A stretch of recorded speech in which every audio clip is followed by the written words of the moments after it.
Bone grafting and implant dentistry, building a foundation for success. Implant dentistry has revolutionized the field of dentistry by providing patients with a permanent solution to tooth loss.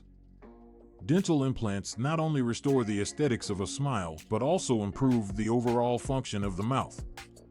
However, in order for dental implants to be successful, a strong foundation of bone is essential. This is where bone grafting comes into play.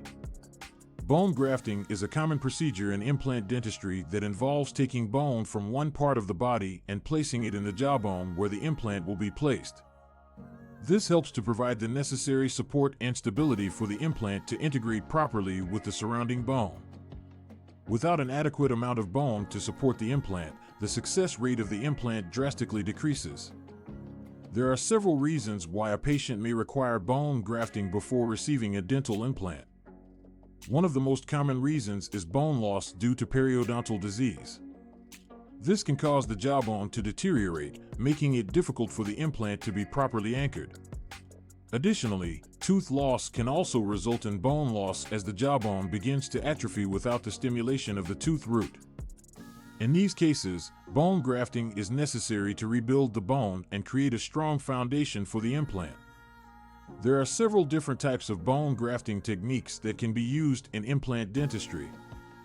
The most common type is autogenous bone grafting, which involves taking bone from the patient's own body, usually from the hip or jaw, and transferring it to the jawbone. This type of grafting is often preferred because it has the highest success rate and the lowest risk of rejection. Another type of bone grafting is allografting, which involves using bone from a donor, usually a cadaver. This type of grafting is less invasive than autogenous grafting and eliminates the need for a second surgical site to harvest the bone. However, there is a slightly higher risk of rejection with allografting compared to autogenous grafting.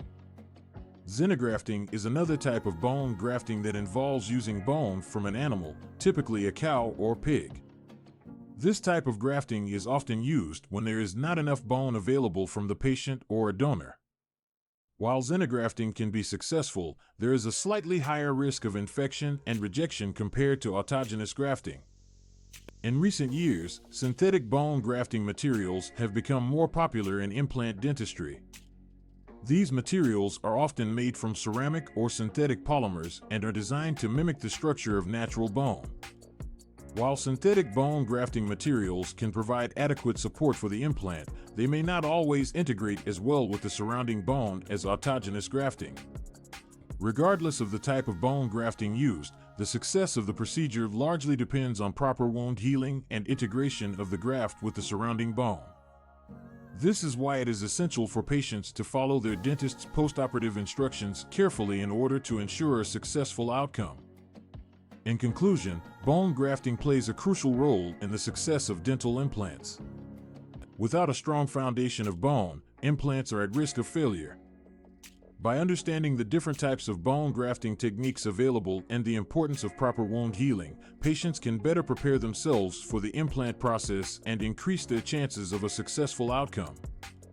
Building a foundation for success starts with a strong jawbone, and bone grafting is the key to achieving this goal.